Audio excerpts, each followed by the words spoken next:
Chapter 12. Balancing. "Billy!" Charlie called as soon as he got out of the car. I turned toward the house, beckoning to Jacob as I ducked under the porch. I heard Charlie greeting them loudly behind me. "I'm going to pretend I didn't see you behind the wheel, Jake," he said disapprovingly. "We get permits early on the res," Jacob said while I unlocked the door and flicked on the porch light. "Sure you do," Charlie laughed. I have to get around somehow. I recognized Billy's resonant voice easily, despite the years. The sound of it made me feel suddenly younger, a child. I went inside, leaving the door open behind me and turning on lights before I hung up my jacket. Then I stood in the door, watching anxiously as Charlie and Jacob helped Billy out of the car and into his wheelchair. I backed out of the way as the three of them hurried in, shaking off the rain. "This is a surprise," Charlie was saying. "It's been too long," Billy answered. "I hope it's not a bad time." His dark eyes flashed up to me again, their expression unreadable. "No, it's great. I hope you can stay for the game." Jacob grinned. "I think that's the plan. Our TV broke last week." Billy made a face at his son. "And, of course, Jacob was anxious to see Bella again," he added. Jacob scowled and ducked his head while I fought back a surge of remorse. Maybe I'd been too convincing on the beach. "Are you hungry?" I asked, turning toward the kitchen. I was eager to escape Billy's searching gaze. "Nah, we ate just before we came," Jacob answered. "How about you, Charlie?" I called over my shoulder as I fled around the corner. "Sure," he replied, his voice moving in the direction of the front room and the TV. I could hear Billy's chair follow. The grilled cheese sandwiches were in the frying pan, and I was slicing up a tomato when I sensed someone behind me. "So, how are things?" Jacob asked. "Pretty good," I smiled. His enthusiasm was hard to resist. "How about you? Did you finish your car?" "No," he frowned. "I still need parts. We borrowed that one." He pointed with his thumb in the direction of the front yard. "Sorry, I haven't seen any... What was it you were looking for?" "Master cylinder," he grinned. "Is something wrong with the truck?" he added suddenly. "No." "Oh, I just wondered because you weren't driving it." I stared down at the pan, pulling up the edge of a sandwich to check the bottom side. "I got a ride with a friend." "Nice ride." Jacob's voice was admiring. I didn't recognize the driver, though. I thought I knew most of the kids around here. I nodded non-committally, keeping my eyes down as I flipped sandwiches. My dad seemed to know him from somewhere. "Jacob, could you hand me some plates? They're in the cupboard over the sink." "Sure." He got the plates in silence. I hoped he would let it drop now. "So who was it?" he asked, setting 2 plates on the counter next to me. I sighed in defeat. "Edward Cullen." To my surprise, he laughed. I glanced up at him. He looked a little embarrassed. "Guess that explains it then," he said. I wondered why my dad was acting so strange. "That's right." I faked an innocent expression. "He doesn't like the Collins." "Superstitious old man," Jacob muttered under his breath. "You don't think he'd say anything to Charlie?" I couldn't help asking, the words coming out in a low rush. Jacob stared at me for a moment, and I couldn't read the expression in his dark eyes. "I doubt it," he finally answered. "I think Charlie chewed him out pretty good last time. They haven't spoken much since. Tonight is sort of a reunion, I think. I don't think he'd bring it up again." "Oh," I said, trying to sound indifferent. I stayed in the front room after I carried the food out to Charlie, pretending to watch the game while Jacob chattered at me. I was really listening to the men's conversation, watching for any sign that Billy was about to rat me out, trying to think of ways to stop him if he began. It was a long night. I had a lot of homework that was going undone, but I was afraid to leave Billy alone with Charlie. Finally, the game ended. Are you and your friends coming back to the beach soon? Jacob asked as he pushed his father over the lip of the threshold. I'm not sure, I hedged. That was fun, Charlie, Billy said. Come up for the next game. Charlie encouraged. Sure, Billy said. We'll be here. Have a good night. His eyes shifted to mine, and his smile disappeared. You take care, Bella, he added seriously. Thanks, I muttered, looking away. I headed for the stairs, while Charlie waved from the doorway. Wait, Bella, he said. I cringed. Had Billy gotten something in before I joined them in the living room? But Charlie was relaxed, still grinning from the unexpected visit. I didn't get a chance to talk to you tonight. How was your day? Good. I hesitated with one foot on the first stair, searching for details I could safely share. My badminton team won all 4 games. Wow, I didn't know you could play badminton. Well, actually I can't, but my partner is really good, I admitted. Who is it? He asked with token interest. Mike Newton. I told him reluctantly. Oh yeah, you said you were friends with the Newton kid. He perked up. Nice family. He mused for a minute. Why didn't you ask him to the dance this weekend? Dad, I groaned. He's kind of dating my friend Jessica. Besides, you know I can't dance. Oh yeah, he muttered. Then he smiled at me apologetically. So I guess it's good you'll be gone Saturday. I've made plans to go fishing with the guys from the station. The weather's supposed to be real warm. But if you wanted to put your trip off till someone could go with you, I'd stay home. I know I leave you here alone too much. Dad, you're doing a great job. I smiled, hoping my relief didn't show. I've never minded being alone. I'm too much like you. I winked at him, and he smiled his crinkly-eyed smile. I slept better that night, too tired to dream again. When I woke to the pearl gray morning, my mood was blissful. The tense evening with Billy and Jacob seemed harmless enough now. I decided to forget it completely.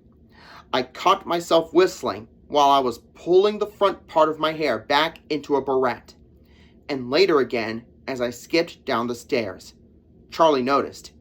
You're cheerful this morning, he commented over breakfast. I shrugged. It's Friday. I hurried so I would be ready to go the second Charlie left. I had my bag ready, shoes on, teeth brushed, but even though I rushed to the door as soon as I was sure Charlie would be out of sight, Edward was faster. He was waiting in his shiny car, windows down, engine off. I didn't hesitate this time, climbing in the passenger side quickly, the sooner to see his face. He grinned his crooked smile at me, stopping my breath and my heart. I couldn't imagine how an angel could be any more glorious. There was nothing about him that could be improved upon. How did you sleep? He asked. I wondered if he had any idea how appealing his voice was. Fine. How was your night? Pleasant. His smile was amused. I felt like I was missing an inside joke. Can I ask what you did? I asked. No, he grinned. Today is still mine. He wanted to know about people today, more about Renee, her hobbies, what we'd done in our free time together, and then the one grandmother I'd known, my few school friends, embarrassing me when he asked about boys I dated. I was relieved that I'd never really dated anyone, so that particular conversation couldn't last long. He seemed as surprised as Jessica and Angela by my lack of romantic history. So you never met anyone you wanted? He asked in a serious tone that made me wonder what he was thinking about. I was grudgingly honest. Not in Phoenix. His lips pressed together into a hard line. We were in the cafeteria at this point. The day had sped by in the blur that was rapidly becoming routine. I took advantage of his brief pause to take a bite of my bagel. I should have let you drive yourself today, he announced, apropos of nothing, while I chewed. Why? I demanded. I'm leaving with Alice after lunch. Oh, I blinked, bewildered and disappointed. That's okay. It's not that far of a walk. He frowned at me impatiently. I'm not going to make you walk home. We'll go get your truck and leave it here for you. I don't have my key with me, I sighed. I really don't mind walking. What I minded was losing my time with him. He shook his head. Your truck will be here, and the key will be in the ignition, unless you're afraid someone might steal it. He laughed at the thought. All right, I agreed, pursing my lips. I was pretty sure my key was in the pocket of a pair of jeans I wore Wednesday, under a pile of clothes in the laundry room. Even if he broke into my house, or whatever he was planning, he'd never find it. He seemed to feel the challenge in my consent. He smirked, overconfident. So where are you going? I asked as casually as I could manage. Hunting, he answered grimly. If I'm going to be alone with you tomorrow, I'm going to take whatever precautions I can. His face grew morose and pleading. You can always cancel, you know. I looked down, afraid of the persuasive power of his eyes. I refused to be convinced to fear him, no matter how real the danger might be. It doesn't matter, I repeated in my head. No, I whispered, glancing back at his face. I can't. Perhaps you're right, he murmured bleakly. His eyes seemed to darken in color as I watched. I changed the subject. What time will I see you tomorrow? I asked, already depressed by the thought of him leaving now. That depends. It's a Saturday. Don't you want to sleep in? He offered. No, I answered too fast. He restrained a smile. The same time as usual then, he decided. Will Charlie be there? No, he's fishing tomorrow. I beamed at the memory of how conveniently things had worked out. His voice turned sharp. And if you don't come home, what will he think? I have no idea, I answered coolly. He knows I've been meaning to do the laundry. Maybe he'll think I fell in the washer. He scowled at me, and I scowled back. His anger was much more impressive than mine. What are you hunting tonight? I asked when I was sure I had lost the glowering contest. Whatever we find in the park. We aren't going far. He seemed bemused by my casual reference to his secret realities. Why are you going with Alice? I wondered. Alice is the most supportive. He frowned as he spoke. And the others? I asked timidly. What are they? His brow puckered for a brief moment. Incredulous, for the most part. I peeked quickly behind me at his family. They sat staring off in different directions, exactly the same as the first time I'd seen them. Only now they were four. Their beautiful, bronze-haired brother sat across from me, his golden eyes troubled. They don't like me, I guessed. That's not it, he disagreed, but his eyes were too innocent. They don't understand why I can't leave you alone. I grimaced. Neither do I, for that matter. Edward shook his head slowly, rolling his eyes toward the ceiling before he met my gaze again. I told you. You don't see yourself clearly at all. You're not like anyone I've ever known. You fascinate me. I glared at him, sure he was teasing now. He smiled as he deciphered my expression. Having the advantages I do, he murmured, touching his forehead discreetly. I have a better than average grasp of human nature. People are predictable, but you never do what I expect. You always take me by surprise. I looked away, my eyes wandering back to his family, embarrassed and dissatisfied. His words made me feel like a science experiment. I wanted to laugh at myself for expecting anything else. That part is easy enough to explain, he continued.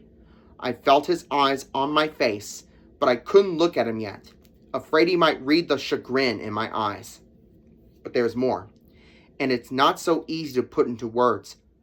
I was still staring at the Collins while he spoke. Suddenly, Rosalie, his blonde and breathtaking sister, turned to look at me. No, not to look, to glare, with dark, cold eyes.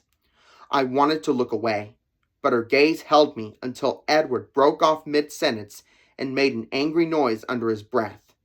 It was almost a hiss. Rosalie turned her head, and I was relieved to be free.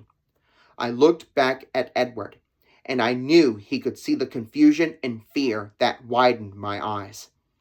His face was tight as he explained, "I'm sorry about that. She's just worried.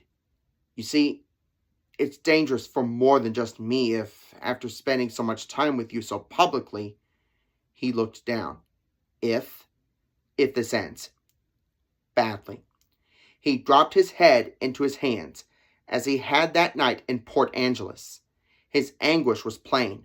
I yearned to comfort him, but I was at a loss to know how. My hand reached toward him involuntarily. Quickly, though, I dropped it to the table, fearing that my touch would only make things worse. I realized slowly that his words should frighten me. I waited for that fear to come, but all I could seem to feel was an ache for his pain. And frustration. Frustration that Rosalie had interrupted whatever he was about to say. I didn't know how to bring it up again. He still had his head in his hands. I tried to speak in a normal voice. "And you have to leave now?" "Yes." He raised his face. It was serious for a moment, and then his mood shifted and he smiled. "It's probably for the best. We still have 15 minutes of that wretched movie left to endure in biology. I don't think I could take any more." I started. Alice, her short, inky hair in a halo of spiky disarray around her exquisite, elfin face, was suddenly standing behind his shoulder. Her slight frame was willowy, graceful, even in absolute stillness. He greeted her without looking away from me. "Alice." "Edward," she answered, her high soprano voice almost as attractive as his. "Alice, Bella, Bella, Alice." He introduced us, gesturing casually with his hand, a wry smile on his face. "Hello, Bella." Her brilliant obsidian eyes were unreadable, but her smile was friendly. "It's nice to finally meet you." Edward flashed a dark look at her. "Hi, Alice," I murmured shyly. "Are you ready?" she asked him. His voice was aloof. "Nearly. I'll meet you at the car." She left without another word. Her walk was so fluid, so sinuous, that I felt a sharp pang of jealousy. "Should I say, have fun, or is that the wrong sentiment?" I asked, turning back to him. "No, have fun works as well as anything." He grinned. "Have fun, then." I worked to sound wholehearted. Of course, I didn't fool him. "I'll try." He still grinned. "And you try to be safe, please." Safe in Forks. What a challenge. For you, it is a challenge. His jaw hardened. "Promise." "I promise to try to be safe," I recited. "I'll do the laundry tonight." "That ought to be fraught with peril." "Don't fall in," he mocked. "I'll do my best." He stood then, and I rose too. "I'll see you tomorrow." I sighed. "It seems like a long time to you, doesn't it?" he mused. I nodded glumly. "I'll be there in the morning," he promised, smiling his crooked smile. He reached across the table to touch my face, lightly brushing along my cheekbone again. Then he turned and walked away. I stared after him until he was gone. I was sorely tempted to ditch the rest of the day, at the very least Jim, but a warning instinct stopped me. I knew that if I disappeared now, Mike and others would assume I was with Edward, and Edward was worried about the time we'd spent together publicly. If things went wrong, I refused to dwell on the last thought, concentrating instead on making things safer for him. I intuitively knew, and sensed he did too, that tomorrow would be pivotal. Our relationship couldn't continue to balance, as it did, on the point of a knife. We would fall off one edge or the other, depending entirely upon his decision, or his instincts. My decision was made me before I'd ever consciously chosen, and I was committed to seeing it through. Because there was nothing more terrifying to me, more excruciating than the thought of turning away from him. It was an impossibility.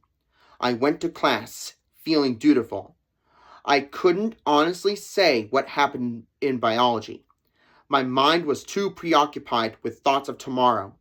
In gym, Mike was speaking to me again. He wished me a good time in Seattle. I carefully explained that I'd canceled my trip, worried about my truck. "Are you going to the dance with Colin?" he asked, suddenly sulky. "No, I'm not going to the dance at all." "What are you doing then?" he asked, too interested. My natural urge was to tell him to butt out. Instead, I lied brightly. "Laundry. And then I have to study for the trig test or I'm going to fail." "Is Colin helping you study?" "Edward," I emphasized, "is not going to help me study. He's gone away somewhere for the weekend." The lies came more naturally than usual, I noted with surprise. "Oh," he perked up. "You know, you could come to the dance with our group anyway. That would be cool. We'd all dance with you," he promised. The mental image of Jessica's face made my tone sharper than necessary. "I'm not going to the dance, Mike, okay?" "Fine," he sulked again. "I was just offering." When the school day had finally ended, I walked to the parking lot without enthusiasm. I did not especially want to walk home, but I couldn't see how he would have retrieved my truck. Then again, I was starting to believe that nothing was impossible for him. The latter instinct proved correct.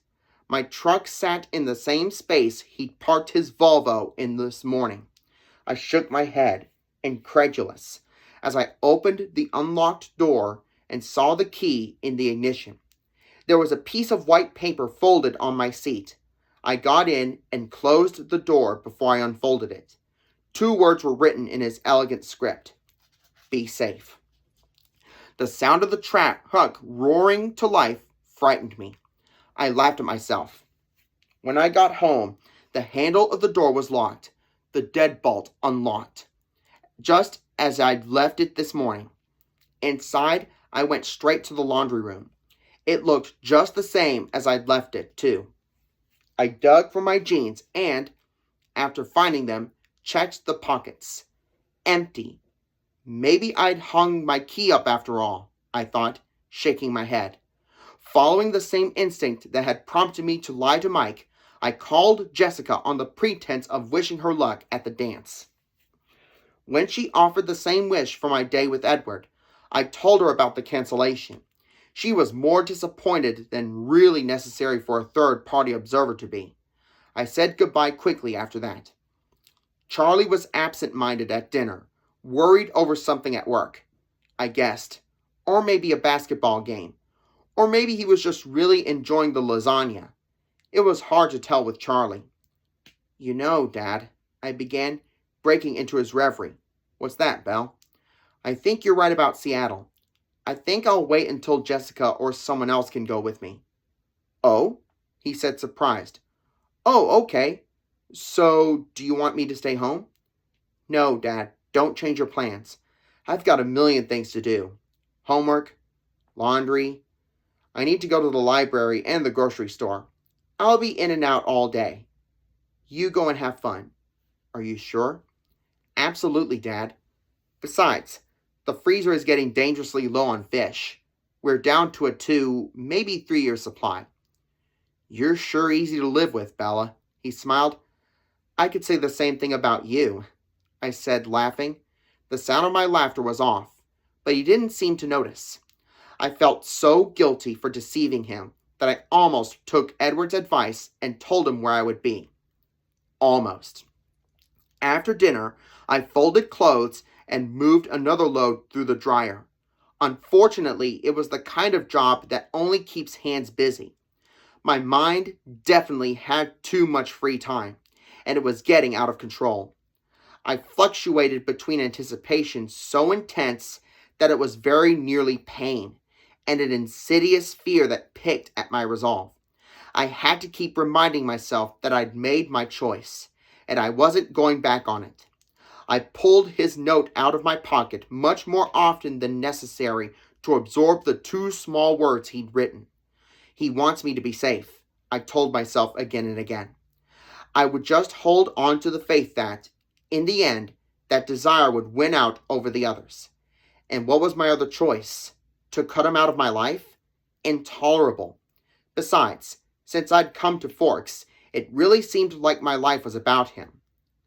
But a tiny voice in the back of my mind worried, wondering if it would hurt very much, if it ended badly.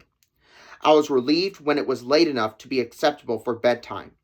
I knew I was far too stressed to sleep, so I did something I'd never done before. I deliberately took unnecessary cold medicine, the kind that knocked me out for a good 8 hours. I normally wouldn't condone that type of behavior in myself, but tomorrow would be complicated enough, without me being loopy from sleep deprivation on top of everything else. While I waited for the drugs to kick in, I dried my clean hair till it was impeccably straight, and fussed over what I would wear tomorrow. With everything ready for the morning, I finally lay in my bed. I felt hyper. I couldn't stop twitching. I got up and rifled through my shoebox of CDs until I found a collection of Chopin's Nocturnes. I put that on very quietly and then lay down again, concentrating on relaxing individual parts of my body. Somewhere in the middle of that exercise, the cold pills took effect, and I gladly sank into unconsciousness. I woke early, having slept soundly and dreamlessly thanks to my gratuitous drug use. Though I was well rested, I slipped right back into the same hectic frenzy from the night before. I dressed in a rush, smoothing my collar against my neck, fidgeting with the tan sweater till it hung right over my jeans. I sneaked a swift look out the window to see that Charlie was already gone. A thin, cottony layer of clouds veiled the sky. They didn't look very lasting. I ate breakfast without tasting the food, hurrying to clean up when I was done. I peeked out the window again, but nothing had changed. I had just finished brushing my teeth and was heading back downstairs when a quiet knock sent my heart thudding against my ribcage. I flew to the door. I had a little trouble with the simple deadbolt, but I yanked the door open at last, and there he was. All the agitation dissolved as soon as I looked at his face, calm taking its place. I breathed a sigh of relief. Yesterday's fears seemed very foolish with him here. He wasn't smiling at first. His face was somber, but then his expression lightened as he looked me over, and he laughed. "Good morning," he chuckled. "What's wrong?" I glanced down to make sure I hadn't forgotten anything important, like shoes or pants. "We match," he laughed again. I realized he had a long, light tan sweater on, with a white collar showing underneath, and blue jeans. I laughed with him, hiding a secret twinge of regret. Why did he have to look like a runway model when I couldn't? I locked the door behind me while he walked to the truck. He waited by the passenger door with a martyred expression that was easy to understand. "We made a deal," I reminded him smugly, climbing into the driver's seat and reaching over to unlock his door. "Where to?" I asked. "Put your seatbelt on. I'm nervous already." I gave him a dirty look as I complied. "Where to?" I repeated with a sigh. "Take the 101 north," he ordered. It was surprisingly difficult to concentrate on the road while feeling his gaze on my face. I compensated by driving more carefully than usual through the still sleeping town. "Were you planning to make it out of Forks before nightfall?" "This truck is old enough to be your car's grandfather. Have some respect," I retorted. We were soon out of the town limits, despite his negativity. Thick underbrush and green-swathed trunks replaced the lawns and houses. "Turn right on the 110, he instructed, just as I was about to ask. I obeyed silently. Now we drive until the pavement ends. I could hear a smile in his voice, but I was too afraid of driving off the road and proving him right to look over and be sure. "And what's there?" at the pavement's end? I wondered. A trail. We're hiking? Thank goodness I'd worn tennis shoes. Is that a problem? He sounded as if he'd expected as much. No. I tried to make the lie sound confident, but if he thought my truck was slow, don't worry. It's only 5 miles or so, and we're in no hurry. 5 miles. I didn't answer, so that he wouldn't hear my voice crack in panic. 5 miles of treacherous roots and loose stones, trying to twist my ankles or otherwise incapacitate me. This was going to be humiliating. We drove in silence for a while as I contemplated the coming horror. What are you thinking? He asked impatiently after a few moments. I lied again. Just wondering where we're going. It's a place I like to go when the weather is nice. We both glanced out the windows at the thinning clouds after he spoke. Charlie said it would be warm today. And did you tell Charlie what you were up to? He asked. Nope. But Jessica thinks we're going to Seattle together. He seemed cheered by the idea. No, I told her you canceled on me, which is true. No one knows you're with me? Angrily now. That depends. I assume you told Alice. That's very helpful, Bella, he snapped. I pretended I didn't hear that. Are you so depressed by Forks that it's made you suicidal? He demanded when I ignored him. You said it might cause trouble for you, us being together publicly, I reminded him. So you're worried about the trouble it might cause me if you don't come home? His voice was still angry and bitingly sarcastic. I nodded, keeping my eyes on the road. He muttered something under his breath, speaking so quickly that I couldn't understand. We were silent for the rest of the drive. I could feel the waves of infuriated disapproval rolling off of him, and I could think of nothing to say. And then the road ended, constricting to a thin-foot trail with a small wooden marker. I parked on the narrow shoulder and stepped out, afraid because he was angry with me, and I didn't have driving as an excuse not to look at him. It was warm now, warmer than it had been in Forks since the day I had arrived, almost muggy under the clouds. I pulled off my sweater and knotted it around my waist, glad that I'd worn the light, sleeveless shirt, especially if I had 5 miles of hiking ahead of me. I heard his door slam and looked over to see that he'd removed his sweater too. He was facing away from me, into the unbroken forest beside my truck. This way, he said, glancing over his shoulder at me, eyes still annoyed. He started into the dark forest. The trail? Panic was clear in my voice as I hurried around the truck to catch up to him. I said there was a trail at the end of the road, not that we were taking it. No trail? I asked desperately. I won't let you get lost. He turned then, with a mocking smile, and I stifled a gasp. His white shirt was sleeveless, and he wore it unbuttoned, so that the smooth, white skin of his throat flowed uninterrupted over the marble contours of his chest. His perfect musculature no longer merely hinted at behind concealing clothes. He was too perfect, I realized with a piercing stab of despair. There was no way this god-like creature could be meant for me. He stared at me, bewildered by my tortured expression. Do you want to go home? He said quietly, a different pain than mine saturating his voice. No. I walked forward till I was close beside him, anxious not to waste 1 second of whatever time I might have with him.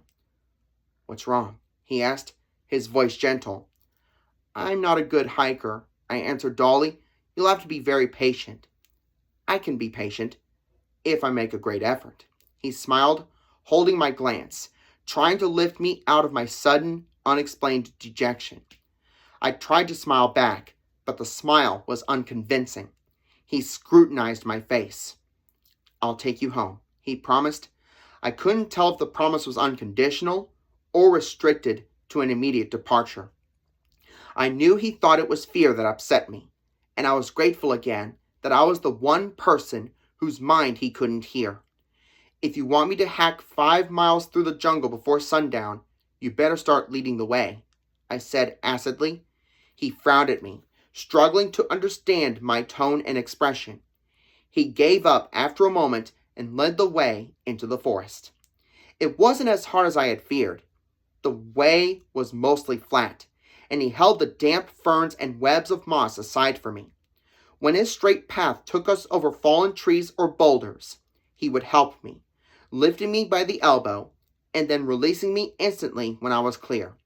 His cold touch on my skin never failed to make my heart thud erratically. Twice, when that happened, I caught a look on his face that made me sure he could somehow hear it. I tried to keep my eyes away from his perfection as much as possible, but I slipped often. Each time, his beauty pierced me through with sadness. For the most part, we walked in silence. Occasionally, he would ask a random question that he hadn't gotten to in the past 2 days of interrogation. He asked about my birthdays, my grade school teachers, my childhood pets, and I had to admit that after killing 3 fish in a row, I'd given up on the whole institution. He laughed at that, louder than I was used to, bell-like echoes bouncing back to us from the empty woods. The hike took me most of the morning, but he never showed any sign of impatience. The forest spread out around us in a boundless labyrinth of ancient trees, and I began to be nervous that we would never find our way out again. He was perfectly at ease, comfortable in the green maze, never seeming to feel any doubt about our direction. After several hours, the light that filtered through the canopy transformed, the murky olive tone shifting to a brighter jade. The day had turned sunny, just as he'd foretold. For the first time since we'd entered the woods, I felt a thrill of excitement, which quickly turned to impatience. "Are we there yet?" I teased, pretending to scowl. "Nearly." He smiled at the change in my mood. "Do you see the brightness ahead?" I peered into the thick forest. Should I?" He smirked. "Maybe it's a bit soon for your eyes."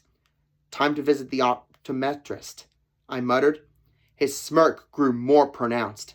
But then, after another 100 yards, I could definitely see a lightening in the trees ahead, a glow that was yellow instead of green. I picked up the pace, my eagerness growing with every step. He let me lead now, following noiselessly. I reached the edge of the pool of light and stepped through the last fringe of ferns into the loveliest place I had ever seen. The meadow was small, perfectly round, and filled with wildflowers. Violet, yellow, and soft white. Somewhere nearby, I could hear the bubbling music of a stream.